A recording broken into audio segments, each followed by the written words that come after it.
एक समय की बात है।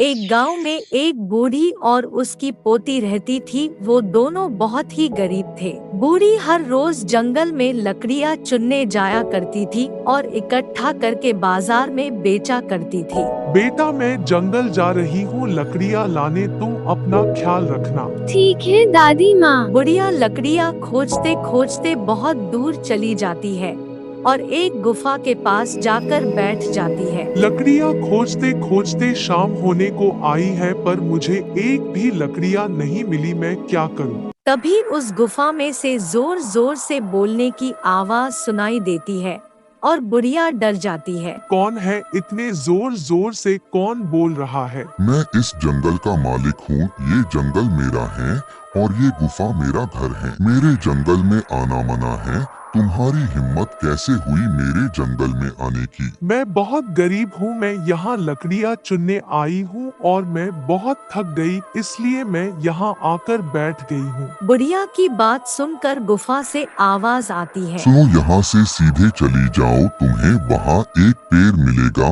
उस पेड़ से तुम एक टहनी तोड़ लेना और उस टहनी को लकड़ियों के ढेर पर रख देना। तुम्हें लकड़ियों की कमी नहीं होगी। इतना सुनकर बुढ़िया बोलती है, धन्यवाद आपका, आपने मेरी मदद की। बुढ़िया वहाँ से चली जाती है और टहनी लेकर आ जाती है। दादी माँ आप आ गई। हाँ बेटा। दूसरे दिन बुढ़िया टहनी को लकड़ियों के ऊपर रख देती है, जिससे बहुत सारी लकड़ियाँ हो जाती है और बुढ़िया बाजार में लकड़ियाँ बेचने चली जाती है। बुढ़िया का सारा लकड़ियाँ बिकने लगता है और बुढ़िया दिन पर दिन अमीर होती चली जाती है। ये सब देखकर गांव वाले को अच्छा नहीं लगता है। ये बुढ़िया इतनी गरीब से इतनी अमीर कैसे हो गई? कुछ तो बात है, पता करना पड़ेगा। आधी रात को मदनलाल बुढ़िया के घर आकर खोजबीन करने लगता है। तभी उसे लकड़ियों के ढेर पर नजर पड़ती है और उसे लकड़ियों के ढेर से टहनी मिलती है। अरे ये छोटी सी टहनी लकड़ियों के ढेर में क्या कर रही है? मदनलाल टहनी निकालकर एक पत्थर के पास फेंक देता है और वो पत्थर बहुत सारा हो जाता है। अच्छा तो ये बात है, इस बुढ़िया के पास जादुई टहनी है। अब मैं अमीर बन जाऊंगा, इस पूरे गांव में मेरा राज चलेगा। और मदनलाल वो टहनी लेकर घर चला जाता है। अरे कहाँ हो तुम? जल्दी आओ। इतनी रात को आप कहाँ गए थे? मैं हाथ पैर धो के आ रहा हूँ। तुम इस टहनी को किसी अच्छी जगह रख दो। मदनलाल की पत्नी उस टहनी को लेकर एक पत्थर के ऊपर रख देती है।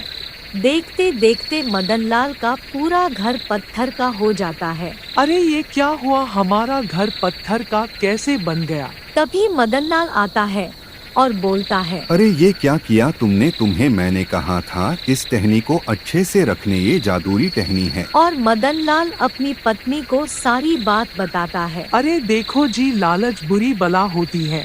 आपकी लालच ने हमारे घर को बर्बाद कर दिया। अब हम क्या करेंगे? अपनी पत्नी की बात सुनकर मदनलाल को अपनी गलती का एहसास होता है। मदनलाल और उसकी पत्नी बुढ़िया के घर जाते हैं। कौन है? मैं मदनलाल हूँ। मदनलाल बुढ़िया को सारी बातें बताता है। मुझे माफ कर दो, मुझे मेरी गलती का एहसास हो गया है। अरे बेटा, जो अपनी गलती मान लेता है और अपनी गलती का पछताताप करता है, उससे बढ़कर कुछ नहीं होता है। बुढ़िया को अपनी जादुई टहनी मिल जाती है और मदनलाल का घर पहले जैसा हो जाता है।